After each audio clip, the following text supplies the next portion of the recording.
ইব্রাহিম আলাইহিস সালামের জীবনের যে পরীক্ষাগুলো দিছে সবগুলো তো আমি বলতে পারবো না, এত সময় তো আমার নাই। কিন্তু ইব্রাহিম আলাইহিস সালামের পরীক্ষাগুলো কয় ভাগে বিভক্ত? একটা হলো বাবেল শহরে, যেই বাবেলে থাকা অবস্থায়, তিনার জন্ম কিন্তু বাবেল, এটা তো জানেন। বাবেল শহরে থাকা অবস্থায় ইব্রাহিম আলাইহিস সালামের যে পরীক্ষাগুলো হয়েছে তার ভিতরে কয়েকটা আমি বলি। 1 নাম্বার, মূর্তি পূজারী নেতাদের সাথে তার তর্কযুদ্ধ। এটা তার জন্য এত বড় পরীক্ষা ছিল। হযরত ইব্রাহিম আলাইহিস সালাম তাদের সামনে যায় বলতেছে, ক্বালা আফাতা'বুদুনা মিন দুনিল্লাহি মা লা ইয়ানফাউকুম শাইআন ওয়া লা ইয়াদুররুকুম। ইব্রাহিম আলাইহিস সালাম নেতাদেরকে বলতেছে, ও নেতারা, তোমরা যে মূর্তি পূজা করো, এমন জিনিসের পূজা কেন করো যে তোমাদেরকে ভালো করতে পারে না, মন্দ করতে পারে না, রোগও মুক্ত করতে পারো না? এটা কেন করো? এটা বলার সাথে সাথে তার উপরে নেতাদের অত্যাচার আছে না নাই? এটা হলো জীবনের প্রথম পরীক্ষা। তিনি যে বললেন ফালাম্মা জান্না আলাইহিল লাইলু রাআ কাওকাবা, তিনি যে তারকা দেখে বললেন হাযা রব্বি, এটা আমার রব। মূলত উনি এটাকে রব বলে নাই, এটা নেতাদেরকে শিক্ষা দিতেছে উনি। সুবহানাল্লাহ। বাড়িতে এই আলোচনাটা আরেকদিন করছিলাম, মনে আছে তো? নেতাদেরকে কি দিতেছে, মানে তারকা কখনো রব হতে। ইব্রাহিম আলাইহিস সালাম বললেন, বাপেরও কিন্তু এই কথা বলছে, ইয়া আবাতি লিমা তা'বুদু মা লা ইয়াসমাউ ওয়া লা ইউবসিরু ওয়া লা ইউগনি আনকা শাইআ। ও আমার আব্বা, এমন জিনিসের গোলামি করো কেন যে কানে শুনে না, চোখে দেখে না, কথাও কইতে পারে না। এই হলো প্রথম পরীক্ষা। পরীক্ষাটা কি আবার হেডা মনে করে না, পরীক্ষা বড় মারাত্মক। এই জায়গায় ধরে টেনে হেসড়ে জনমের মতো তাকে অত্যাচার করা।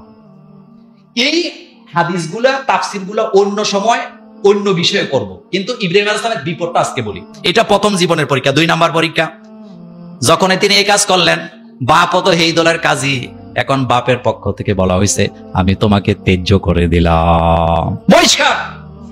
কথা শুনতেছেন? কি করছে? ইসলামের ভিতরে ত্যায্য বলতে কোনো শব্দ নাই। আপনারা অনেক সময় ছেলের সাথে ঝগড়া লাগলে কোন তোরা আমি ত্যায্য করে দেব, মেয়ের সাথে ঝগড়া লাগলে বলেন ত্যায্য করে দেব। জন্ম যখন একবার দিছেন, ত্যায্য করার কোনো সুযোগ ইসলামে, যত কিছু হোক ত্যায্য নাই। আপনি জন্ম দিছেন, আপনি তারে দুনিয়াতে আনছেন, আনার জন্য বহুত কিছু করছেন, এখন মুখ দিয়া কইলে ত্যায্য হয় না। কিন্তু বাপ তাকে বহিষ্কার করলেন তার পরিবার থেকে, সংসার থেকে, যে ইব্রাহিম তুই আর ঘরে আসিস না। হক বাতিলের লড়াই। কিসের লড়াই? হক আর বাংলাদেশে আপনি এইরকম পাবেন, ইসলাম আর ইসলামী আন্দোলন করার কারণে নাফরমান বাপ বলে দেয় তুই আর আমার বাড়িতে আসিস না। এই বাপের হাসর হবে ইব্রাহিমের বাপের সাথে, এতে কোনো সন্দেহ নেই। 3 নাম্বার, ইব্রাহিম আলাইহিস সালাম যখন দাওয়াতি কাজ করছিলেন, স্ত্রী আর ভাতিজা ছাড়া কেউ তার কথা শুনে নাই।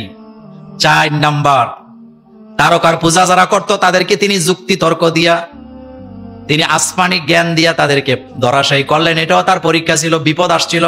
5 নাম্বার, কেন্দ্রীয় দেব মন্দিরে ঢুইকা মূর্তি ভাঙ্গার কারণে তাকে রিমান্ডে নিয়ে এমন নির্যাতন করা হয়েছে।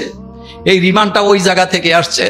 ইব্রাহিম আলাইহিস সালামকে তারা রিমান্ডে নিয়ে এত নির্যাতন করেছিলেন, বরং তারা উল্টা ঘোষণা দিছে, ইব্রাহিম আলাইহিস সালাম রে এই রিমান্ড অবস্থায় যত নির্যাতন করবা তোমরা তত বেশি সওয়াব পাবা, কারণ তোমরা তো নিজের জন্য করো না, তোমরা তো তোমাদের প্রতিমাগুলোর জন্য এটা করতেছো। যেহেতু ইব্রাহিম আলাইহিস সালাম প্রতিমার সাথে বেয়াদবি করছে, তারে জনমের মতো শাস্তি করলে তোমরা এখান থেকে সওয়াব পাবা। সেম কন্ডিশনে বর্তমানেও যাদেরকে রিমান্ডে নিয়ে যারা নির্যাতন করে তাদের প্রমোশন আছে না? না,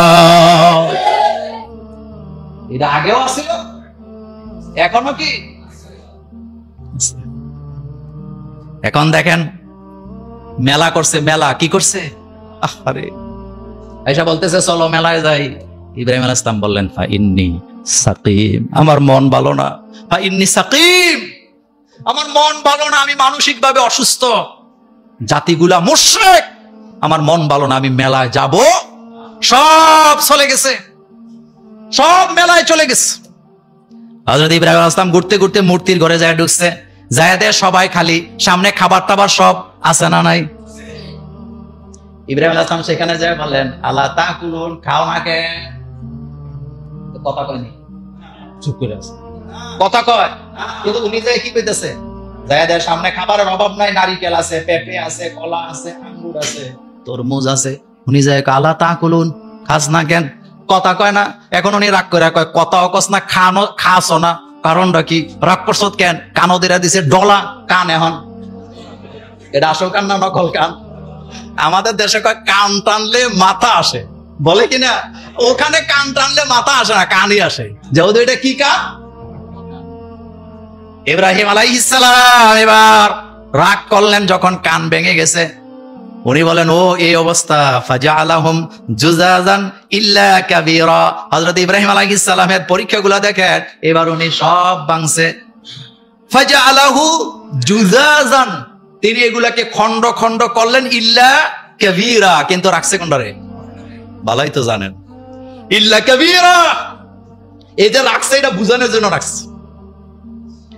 আমার কলিজার ভাইয়েরা, আল্লাহুম ইলাইহি ইয়ারজিউন, তিনি বুঝানোর জন্য এই কাজটা কি করলেন। মেলা টেলা শেষ করে আয়া দেহে বাড়িতে এখনো যায় নাই, কইছে আগে খোদারে একটু খুশি টুশি কইরা যায়। খোদারে খুশি করার জন্য মেলা শেষ করে যখন ওই ঘরে গেছে, যাইয়া তারা দেখে কিচ্ছু, কিন্তু একজন ক্বালু মান ফাআলা হাযা বিআলিহাতিনা ইন্নাহু লামিনাজ জালিমিন। এখন তারা বলা বলি করতেছে, আমাদের খোদার সাথে এমন আচরণটা কে করছে? হেতে বড় জালেম। মান ফাআলা হাযা বিআলিহাতিনা, মান ফাআলা হাযা, কে আমাদের খোদার সাথে, বিআলিহাতিনা, আমাদের ইলার সাথে এই কাজগুলো কে করলো রে? ইন্নাহু লামিনাজ জালিমিন, সে তো বহু জালেম, মূর্খ। কাজটা করছে কি? আমাদের খোদার সাথে এই রকমের আচরণ। কিন্তু একটা বানর টাইপের লোক এত আর কেউ করবে না, যেতে মেলায় গেছে না, এতেই করছে। কয় গেছে না কে? কয় ইব্রাহিম আলাইহিস সালাম। কি কথা? এদিকে গল্পটা করা। হ্যাঁ যায় নাই, হেরে ধরান তো। এখন ধরে আনছে, রিমান্ডে নিছে, বড় হয়ে যায় কথা। যখন রিমান্ডে নিছে, প্রথম কথাটাই বলছে, ক্বালু আনতা ফাআলতা হাযা বিআলিহাতিনা ইয়া ইব্রাহিম। ক্বালু জমার সিগা, একজন দুইজনে ধরে নাই, ইচ্ছামতো হামলা করছে, একজন দুইজনে রিমান্ডে নেয় নাই। ক্বালুটা জমার সিগা, এটা বহু বচন। আমার কলিজার ভাইরা, সবাই মিলা তার উপরে হুমরি খায় বইরা, কেউ হাতে পিটায়, কেউ পায়ে পিটায়, কেউ কপালে পিটায়, কেউ পেছন থেকে আঘাত করে, আর বলতেছে আমাদের রবের সাথে, আনতা ফাআলতা, তুমি আমাদের রবের সাথে এই কাজ করছো নাকি? কোনো কথা নাই। চতুর্দিক থেকে হামলা চলতেছে আপনার পিতা ইব্রাহিম আলাইহিস সালামের উপরে। আর কি বলতেছে? আনতা ফাআলতা হাযা বিআলিহাতিনা ইয়া ইব্রাহিম, ইব্রাহিম তুমি আমাদের রবের সাথে এই কাজ করেছো। হযরত ইব্রাহিম আলাইহিস সালাম ভিতর থেকে বলতেছে, ক্বালা বাল ফাআলাহু কাবীরুহুম হাযা ফাসআলুহুম। আমারে জিজ্ঞাস কেন? আমারে মানুষ কেন? যেটা দাঁড়ায় রয়েছে হেডারে জিজ্ঞা। সুবহানাল্লাহ আসে না মুখ দিয়া? কি বলতেছে? আমাকে জিজ্ঞেস করো কেন? ফাসআলুহুম, তারে জিগাও। ইন কানু ইয়ানতিকুন, সে যদি কথা বলতে পারে তাহলে সে নিজেই তো জবাব দিবে। সুবহানাল্লাহ, সুবহানাল্লাহ। যারা মাজারে যায় চায়, মূর্তির কাছে চায়, তারা নির্বোধ, তাদের কোনো বোধ শক্তি নাই। আমার কলিজার ভাইয়েরা, যখন এ কথা বলছে তখন তারা মাইর কমাইছে না আরো বাড়াইছে? কারণ তারা জানে তাদের ইলা কথা বলতে। এখন কি কইতেছে জানেন? এখন বলতেছে তোমাদের রবকে যদি খুশি করতে চাও, ইলাকে যদি খুশি করতে চাও, ইব্রাহিমকে পিটাও, তারা মারো যতক্ষণ পারো। মারতে মারতে মারতে মারতে এমন পর্যায়ে নিছে, শেষ পর্যন্ত এই মাইরে হবে না, তার আগুনে জ্বালাও। সিদ্ধান্ত নিলেন আগুনে ফালায় দেবে। কত বড় পরীক্ষা! অবশেষে রাজ দরবারে তাকে নিয়ে যাওয়া হলো। সেখানে যাওয়ার পরে তাকে কিছু কথাবার্তা জিজ্ঞেস করে সিদ্ধান্ত জানায় দেওয়া হয়েছে, তুমি যেহেতু আমাদের ইলার সাথে বেয়াদবি করেছ, তোমাকে অমুক দিন আগুনে পোড়া হবে। জীবিত অবস্থায় তোমাকে আগুনের ভিতরে ফালায় দেওয়া হবে।